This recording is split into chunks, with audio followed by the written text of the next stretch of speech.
اسلامی سال کا پہلا مہینہ محرم،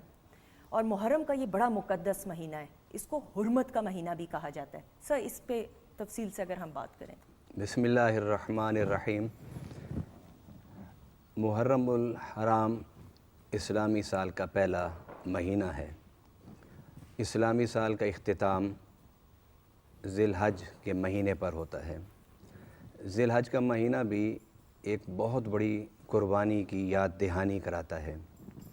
اور محرم جو اسلامی سال کا پہلا مہینہ ہے وہ بھی ایک بڑے مقصد کے لیے بڑی قربانی کی طرف ہمارے ذہنوں کو متوجہ کرتا ہے۔ مگر ان دونوں قربانیوں میں فرق یہ ہے کہ حضرت اسماعیل ذبیح اللہ قرار پائے بغیر ذبح ہوئے، اور اللہ تعالیٰ نے ان کی جگہ جنت کے مینڈھے کو قربان کر کے ان کو ذبیح اللہ کا لقب ہمیشہ کے لیے عطا فرمایا، اور فرمایا وَفَدَيْنَاهُ بِذِبْحٍ عَظِيمٍ کہ ہم نے اسماعیل کو ذبح ہوئے بغیر جنت کے مینڈھے کی قربانی دے کر اس لیے ذبیح اللہ قرار دے دیا کہ میرا اسماعیل پورے ارادے کے ساتھ زمین پر ذبح ہونے کے لیے لیٹ گیا تھا، اور اس نے اپنے والد سے کہا تھا افعل ما تؤمر ستجدنی انشاءاللہ من الصابرین، اے میرے ابا جو حکم ملا ہے وہ خواب میں ملا ہے، پھر بھی آپ کر گزریے، اس لیے کہ نبی کا خواب بھی وہی ہوتا ہے۔ اب دوسری طرف آئیے کہ حضرت امام حسین علیہ السلام اس مہینے میں آپ کی شہادت ہے۔ یہ جو قربانی ہے یہ وہ قربانی ہے کہ تاریخ انسانیت میں اس سے بڑی باہمت اور باعظمت قربانی ہمیں نظر نہیں آتی۔ سیدنا امام حسین علیہ السلام نے صرف اپنی قربانی نہیں دی، بلکہ آپ نے اپنے بیٹوں کی، اپنے معصوم بچوں کی، اپنے جانثاروں کی، اور 72 تن آپ نے کربلا میں قربان کیے۔ آپ نے حرمت کی بات کی، جی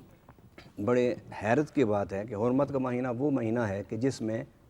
اگر لڑائی اس سے پہلے جاری بھی ہو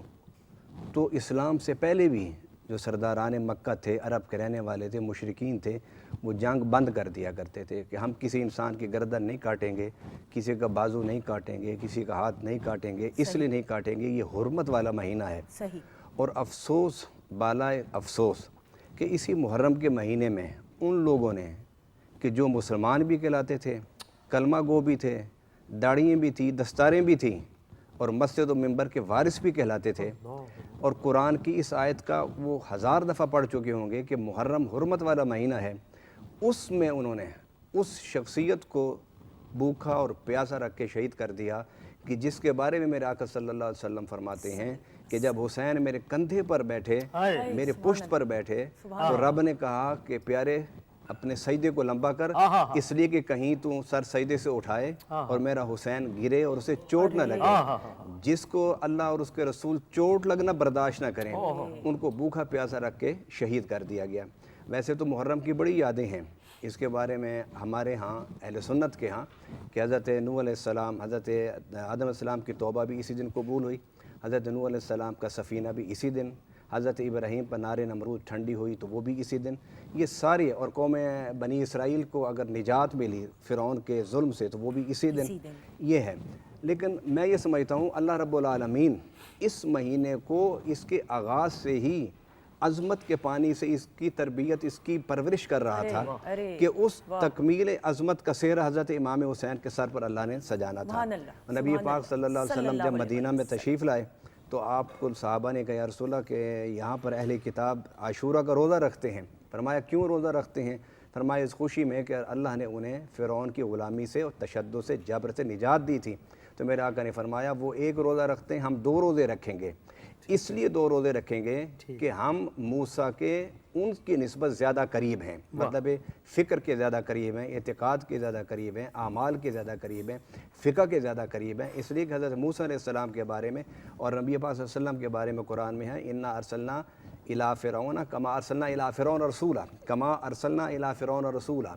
انا ارسلنا الیکم رسولا کما ارسلنا الی فرعون رسولا، کہ ہم نے پیارے نبی صلی اللہ علیہ وسلم ان لوگوں کی طرف آپ کو مبعوث کیا جیسا کہ موسیٰ علیہ السلام کو فرعون کی طرف ہم نے مبعوث کیا تھا۔ اور قرآن میں بے شمار مشابہتیں نبی پاک صلی اللہ علیہ وسلم اور موسیٰ علیہ السلام کے درمیان میں ہے، اس لیے نبی پاک صلی اللہ علیہ وسلم 2 روزے رکھتے تھے۔ لیکن میں یہاں پر ایک بات عشق والوں کے لیے کرنا چاہتا ہوں، وہ یہ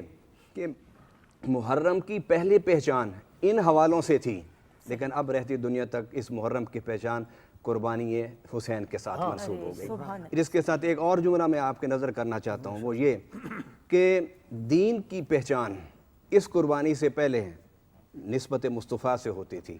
اور اس شہادت حسین کے بعد اب دین مصطفیٰ کی پہچان قربانی حسین سے ہوتی ہے۔